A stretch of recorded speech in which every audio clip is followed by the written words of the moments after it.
নমস্কার, আমি বুলটি। আমি আবারও এসে গেছি আপনাদের গল্প শোনাতে। আজকে আমি পাঠ করব প্রভাত মুখোপাধ্যায়ের লেখা হীরালাল গল্পটি।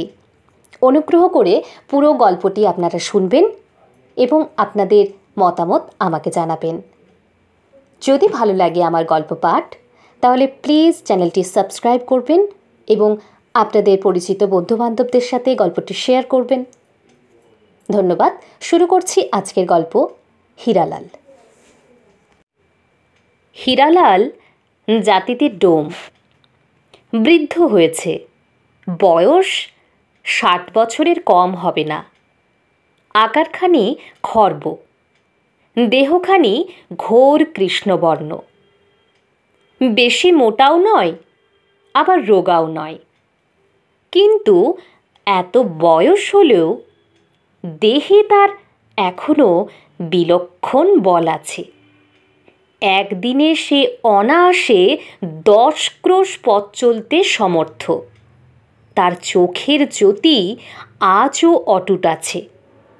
প্রদীপের আলোতেও ছুঁচে সুতো পরাতে পারে। গ্রামখানির নাম মানিকপুর। গ্রামের যেটা ডোমপাড়া, সেখানে অন্যান্য ডোমেদের বাস। সেখানে হিরু থাকে না। গ্রামের অপর প্রান্তে শ্মশান থেকে কিছুটা দূরে একখানা মাটির ঘরে সে একা বাস করে। তার স্ত্রী, পুত্র, পরিবার কেউ নেই। একে একে সকলেই মরেছে। লোকে বলে ভূতেদের সাথে হিরুর ষড়যন্ত্র আছে। শ্মশান থেকে ভূতেরা গভীর রাত্রিতে তার সাথে সাক্ষাৎ করতে আসে, কথাবার্তা কয়। আর সেই কারণেই হিরু নাকি ডোমপাড়ায় থাকে না, এবং কথাবার্তার অসুবিধে হয় বলেই হিরুর সম্মতিক্রমে সেই ভূতেরা নাকি ওর স্ত্রী, পুত্র, কন্যাকে একে একে মেরে ফেলেছে। এবং সেই ভয়েই ডোমপাড়ায় হিরুর যে সকল আত্মীয় স্বজন আছে, তারা কেউই এসে হিরুর সাথে বাস করতে সম্মত নয়। কিন্তু আবার কেউ কেউ বলে হিরুর এই ভূত অপবাদ নিতান্ত মিথ্যে কথা। তবে সে একজন গুণী লোক বটে। অনেক রকম ঔষধ তার জানা আছে। মন্ত্রে তন্ত্রে ঝাড়ফুঁকেও সে ওস্তাদ। অমাবস্যা রাত্রে জঙ্গলে সে ওষুধ তুলতে যায়। গোগ্র সাপ মেরে তার বিষ নিষ্কাশিত করে নেয়, ইত্যাদি। যাই হোক, এটা সত্য যে 5খানা গ্রামের ছোট লোক বিশেষ বিশেষ রোগের জন্যে হিরুর কাছে ঝাড়াতে অথবা ওষুধ নিতে আসে। হিরুর ঘরখানির দুধারে বাঁশের 2টি মাচা বাঁধা আছে। একটিতে রাত্রে শয়ন করে, অন্যটিতে হাঁড়ি কলসিতে তার চাল, ডাল এবং ওষুধপত্র থাকে। বাইরের দাওয়ার একদিকে তার উনুন পাতা আছে, অপরদিকে সে নিজের জাতিকর্ম করে। কুলা, ডালা, ধুচুনি এই সব বুনে গ্রামে গিয়ে বিক্রি করে আসে। রাত তখন প্রায় 11টা। শ্রাবণ মাস, শুক্লপক্ষের ত্রয়োদশী।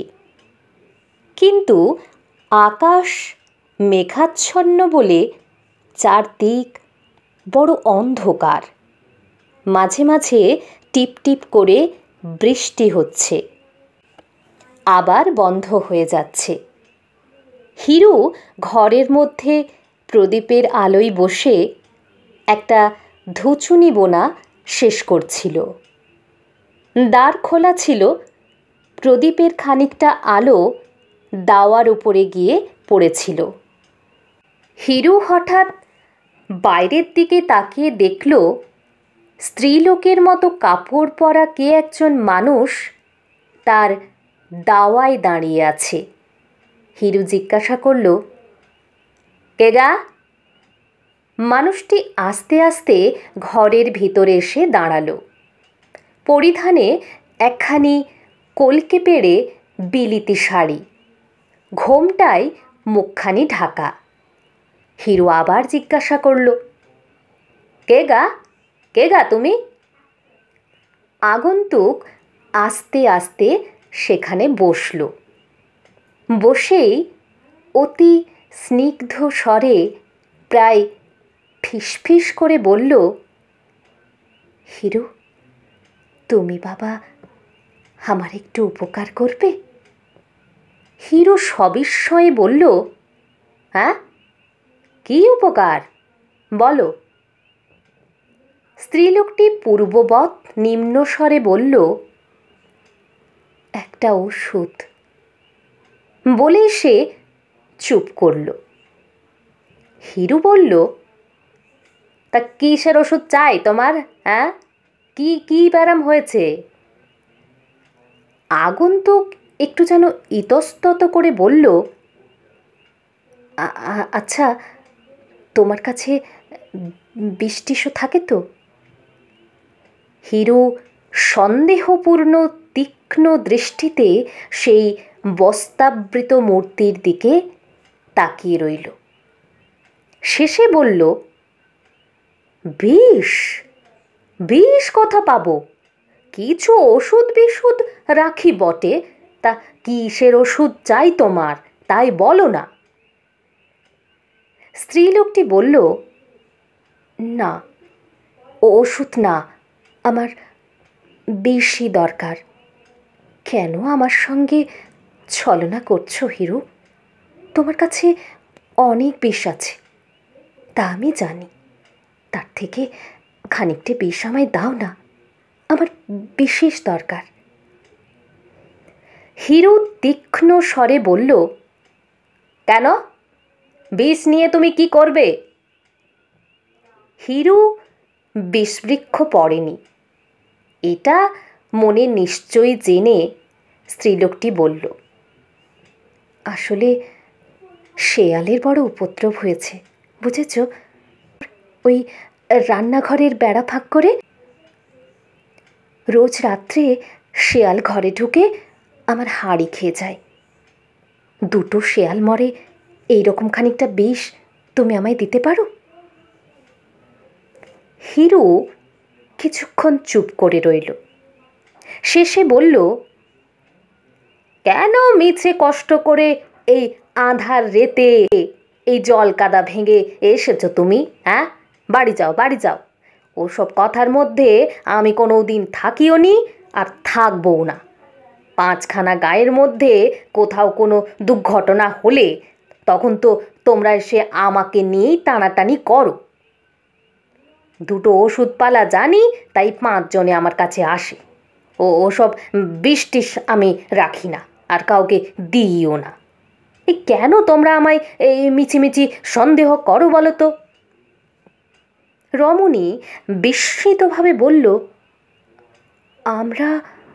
আমরা সন্দেহ করি? হ্যাঁ, সন্দেহ করো তো। আর তুমি কে আমি তাও জানি, আর কি জন্যে এসেছো তাও আমি জানি। সভয় কণ্ঠে প্রশ্ন হলো, কে আমি? কেন, তুমি পুলিশ, তুমি পুরুষ মানুষ, ছিরি লোক সেজে এখানে এসেছো, নইলে আঁধার রাতে এই শ্মশানের মৌনায় ছিরি লোকের বাবার সাধ্যে কি যে আসে? রমণী এই কথা শুনে দাঁড়িয়ে উঠল। নিজের স্বাভাবিক কণ্ঠে বলল, আমি পুরুষ মানুষ?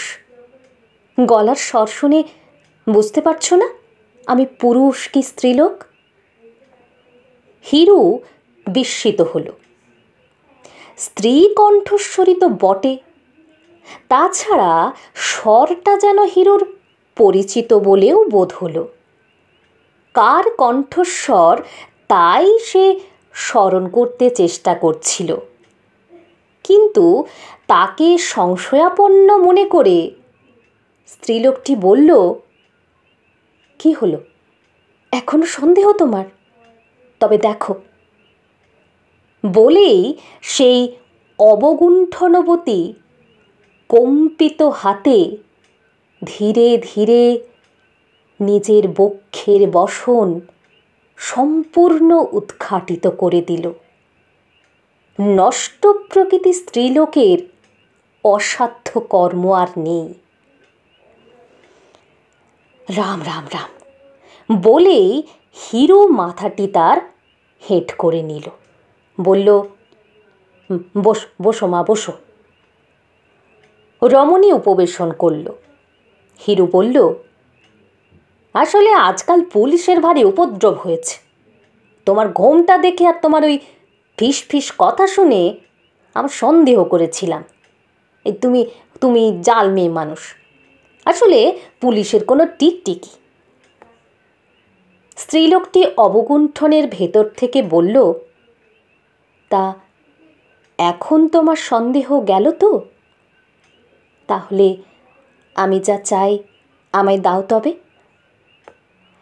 এখন আর ফিসফিস করে নয়, রমণী স্বাভাবিক কণ্ঠেই কথা বলতে লাগল। হিরু বলল, তুমি যা চাও আর তা আমি তোমায় দিতে পারি, কিন্তু এই সব জিনিসের দাম তো খুব বেশি, তা তো জানো। রমণী বলল, হ্যাঁ জানি। 50 টাকা আমি এনেছি, এই নাও। বলেই নিজের কটিদেশ থেকে গেঁজে খুলে নিয়ে হিরুর সামনে রেখে বলল, নাও, গুনে নাও।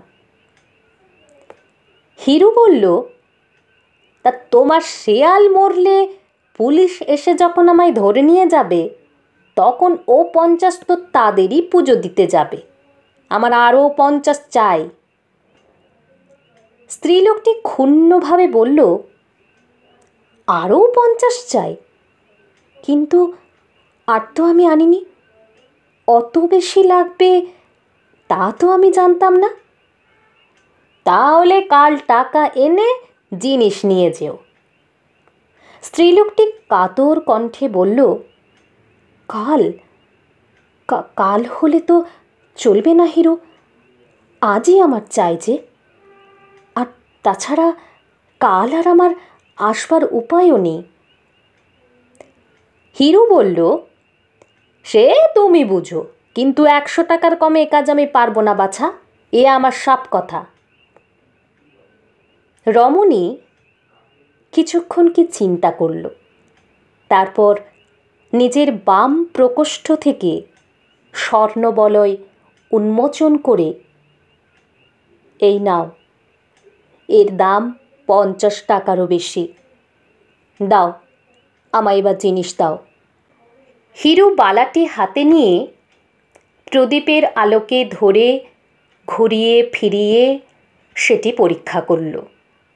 তারপর গেঁজে থেকে টাকাগুলি খুলে নিঃশব্দে সেগুলি গুনে দেখল ঠিক 50 টাকাই আছে। টাকা এবং বালা মাচার উপর শয্যাতলে লুকিয়ে অপর মাচা থেকে একটি হাঁড়ি নামিয়ে নিল। তার ভিতর গাছের কতকগুলো শুষ্ক শিকড়, কয়েকটা শিশি ও অনেকগুলো ছোট ছোট পুঁটুলি ছিল। একটা শিশি আলোতে ধরে বেশ করে পরীক্ষা করে একটু ছেঁড়া কাগজের উপর তা উপর করল। কাগজে পড়ল কিসের কতকটা গুঁড়ো। শিশি ছিপিবদ্ধ করে কাগজের মোড়ক করে রমণীর হাতে দিয়ে বলল, এই নাও, দুধের সঙ্গে মিশিয়ে দিও। রমণী জিজ্ঞাসা করল, এতেই হবে তো? দুটো শেয়াল মরবে? হিরু বলল, যথেষ্ট হবে। রমণী মোড়ক নিয়ে বলল, এ কি? এ হলো শেঁখো বিষ, ভয়ানক জোর। যে শেয়ালকে খাওয়াবে 1 ঘন্টার মধ্যে তার শরীরে কলেরা লক্ষণ প্রকাশ পাবে, 2-3 ঘন্টার মধ্যেই শেষ। লোকে মনে করবে সে কলেরা হয়ে মরেছে। বুঝেছ? কলেরা, মনে রেখো। আচ্ছা, বেশ, বলেই রমণী আঁচলের কোণে মোড়কটি বেঁধে নিল। তারপর বিনা বাক্যব্যয়ে উঠে ধীর পদে বের হয়ে গেল। হিরু তখন আলোটি নিভিয়ে দিল। দাওয়ার বাইরে এসে পথের দিকে তাকিয়ে রইল। দেখল কিছুটা দূরে শ্বেত বস্ত্রাবৃতা রমণী গ্রামের দিকে চলে যাচ্ছে। আর কিছুটা পথ গিয়ে রমণী দাঁড়ালো। কাছেই একটা বট গাছ ছিল। তার ছায়াতল থেকে অপর একজন শ্বেতবস্ত্র পরিহিত মনুষ্য মূর্তি বের হলো। ছাতা খোলার মতো খট করে একটা শব্দ হলো। তখন গুঁড়ি গুঁড়ি বৃষ্টি পড়ছে। উভয় মূর্তি অগ্রপশ্চাৎ ব্যবধানে গ্রামের দিকে চলল। হিরু আস্তে আস্তে দ্বার বন্ধ করে তাতে কুলুপ লাগিয়ে টোকা মাথায় দিয়ে পথে নেমে নিঃশব্দে সেই শ্বেত বস্ত্রযুগলকে অনুসরণ করল। সেই নিশাচর ও নিশাচরীর অনুসরণে হিরু গ্রামের মধ্যে প্রবেশ করল। কিছু দূর গিয়ে তাদেরকে একটা বাড়ির সদর দরজার তালা খুলে তার মধ্যে প্রবেশ করতে দেখল। হিরু তখন মনে মনে বলল, ও, তোমায় তাহলে ঠিকই সন্দেহ করেছিলাম। হিরু জানত এটা শশী মুখুজ্জের বাড়ি। বুঝল যুবতী তাঁরই পুত্রবধূ নীরদা। এই বাড়িতে হিরু মাঝে মাঝে আসে, নীরদাকে কুলোটা ডালাটা বিক্রি করে। গত 2 বছর যাবৎ এর স্বামী বিদেশে। হিরু শুনেছিল নীরদার স্বামী শীঘ্র বাড়ি আসবে। 4 বছরের একটি ছেলে মাত্র নিয়ে যুবতী একাকিনী এই গৃহে বাস করে। কিন্তু তার চরিত্র সম্বন্ধে গ্রামে একটা কানাঘুষো আছে। হিরু তা শুনেছিল বটে, কিন্তু বিশ্বাস করত না। এবার তার চাক্ষুষ প্রমাণ পেয়ে আপন মনে সে বলল, তবে তো ঠিকই তো বলে লোকে। যা করছি করছি, তার উপর আবার এই হুড়ি হারামজাদি।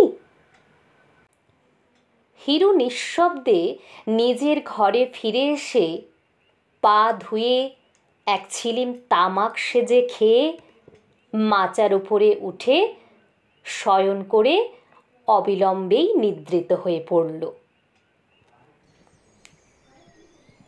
পরদিন সকালেও আকাশ তেমনই মেঘাচ্ছন্ন। মাঝে মাঝে টিপ টিপ করে বৃষ্টি পড়ছে। মানিকপুর গ্রামের 2 ক্রোশ দূরে রেলওয়ে স্টেশন। বেলা 7টার সময় পশ্চিম থেকে একখানি প্যাসেঞ্জার গাড়ি এসে স্টেশনে দাঁড়ালো। মানিকপুর গ্রামের শশী মুখুজ্জের পুত্র বিনোদলাল একটি 3য় শ্রেণীর কামরা থেকে ব্যাগ ও ছাতা হাতে নেমে পড়ল। প্ল্যাটফর্মে নেমে এদিক ওদিক তাকিয়ে দেখল কোনো লোক তাকে নিতে এসেছে কিনা। না, কাউকেও দেখতে পেল না। মনে মনে বলল, কেই বা আছে যে নিতে আসবে। বাইরে গিয়ে দেখি যদি গরুর গাড়ি টাড়ি একখানা পাঠিয়ে থাকে। এই সময় বৃষ্টি আসলো। ছাতাটি খুলে তখন সে টিকিট দিবার ফটকের দিকে অগ্রসর হলো। টিকিটখানি দিয়ে বাইরে বের হয়ে দেখল স্টেশন প্রাঙ্গণে 2খানি গরুর গাড়ি দাঁড়িয়ে আছে। কিন্তু কোনো গাড়ির গাড়োয়ানকেই নিজের গ্রামের বলে চিনতে পারল না। তথাপি তাদের জিজ্ঞাসা করে সন্দেহভঞ্জন করে নিল। তারা স্থানীয় গাড়োয়ান। ভাড়া জুটবার আশায় স্টেশনে এসে দাঁড়িয়েছে।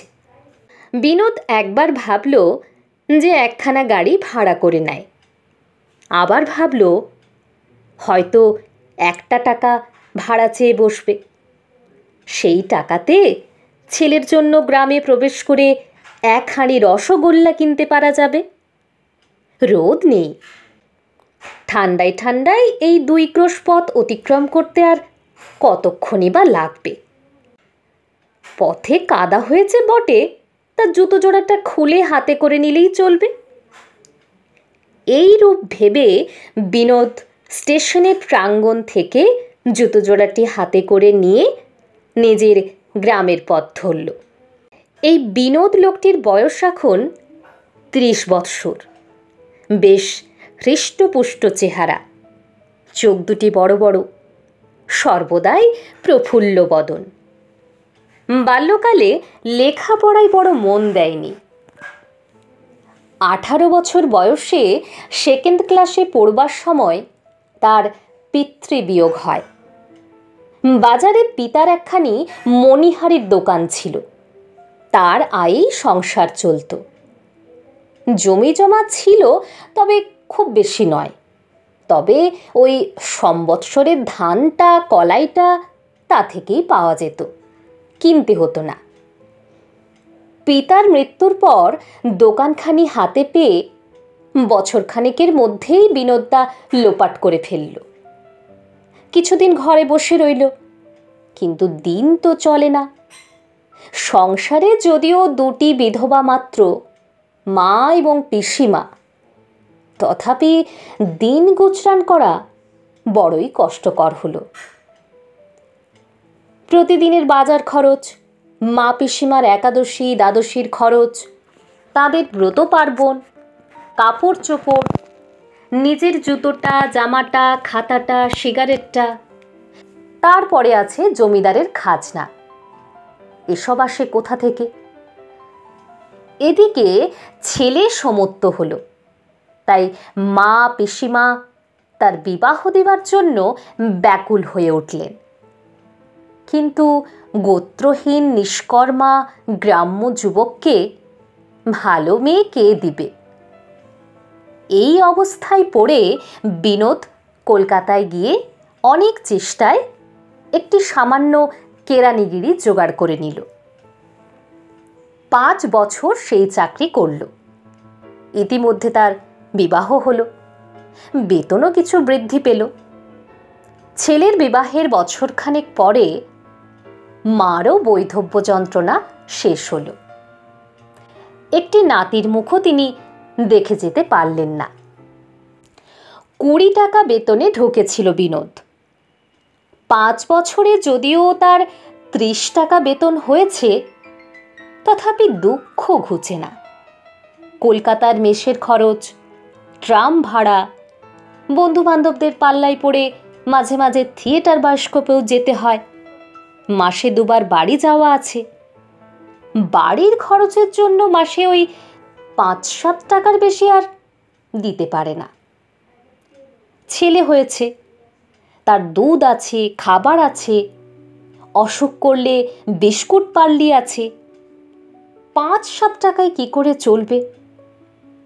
এই সময় বড়বাজারে অমৃতসর নিবাসী এক শালের মহাজনের সাথে বিনোদের আলাপ হলো। আহার ও বাসস্থান ছাড়া তিনি তাকে 40 টাকা বেতনে নিযুক্ত করে অমৃতসরে নিয়ে যেতে চাইলেন। কাজকর্মে পটুতা দেখাতে পারলে ভবিষ্যতে ব্যবসায়ীর 2-1 আনার অংশীদারও করে নেবেন ভরসা দিলেন। আশায় লুব্ধ হয়ে কলকাতার চাকুরিতে ইস্তফা দিয়ে বিনোদ সেই চাকুরি গ্রহণ করল। বাড়ি গিয়ে দিন 10-12 থেকে স্ত্রী পুত্রকে পিসিমার জিম্মায় রেখে 2 বছর পূর্বে আষাঢ় মাসে বিনোদ অমৃতসর চলে গিয়েছিল, আর আজ ফিরছে।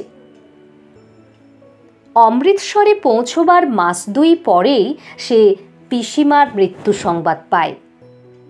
মাত্র 2 মাসের চাকরি, তাই মনিব ছুটি দিল না। বলল, ইচ্ছে করলে চাকরি ছেড়ে চলে যেতে পারো।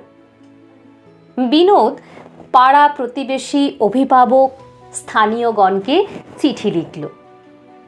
তাঁরা এক বাক্যে উত্তর দিলেন, আরে আমরা তো রয়েছি, ভাব নাকি, বৌমাকে আগলাবার জন্য একজন প্রবীণা ঝি রেখে দেব, আর নিজেরা সর্বদা দেখাশোনা করব।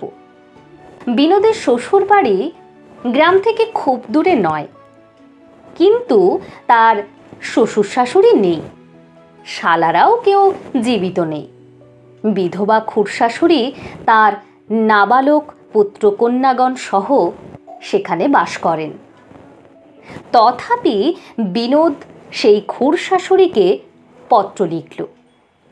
তিনি উত্তর দিলেন, সে কি হয় বাবা, তোমার বাপ পিতামহের ভিটায় সন্ধ্যা পড়বে না? এ কেমন কথা? নীরদা সেইখানেই এখন থাকুক, পরে তুমি সুবিধা মতো তাকে তোমার চাকরির স্থানে নিয়ে যেও। নীরদা অমৃতসর গেলে বাপ পিতামহের ভিটায় কে সন্ধ্যা দিবে সে সম্বন্ধে কোনো সদুপায় খুড়িমা পর্যন্ত নির্দেশ করেননি। পাড়া প্রতিবেশীরা নিজেরা যত দেখাশোনা করুন আর না করুন, প্রবীণা ঝি একটি তারা জোগাড় করে দিয়েছিলেন। কিন্তু ওই মাস দুই পরেই নীরদার সাথে ঝগড়া করে সে চলে যায়। একটি ঠিকা ঝি রাখা হলো, সে হাট বাজার করে বাসন মেজে চলে যায়। বিনোদ বাড়ি গিয়ে স্ত্রীকে নিয়ে আসবে বলে মাঝে একবার ছুটি চেয়েছিল, কিন্তু গভর্নমেন্টের আপিস তো নয়, মহাজনী কারবার, তাই আজ না কাল, এ মাসে না ও মাসে, এই করে করে এত দিনের পর তারা বিনোদকে 1 মাসের ছুটি দিয়েছিলেন। গল্পের প্রথম পর্ব আজ শোনালাম, পরবর্তী অংশ কাল শোনাব। শুভরাত্রি জানাই সবাইকে। সবাই গল্পটি উপভোগ করুন। ধন্যবাদ।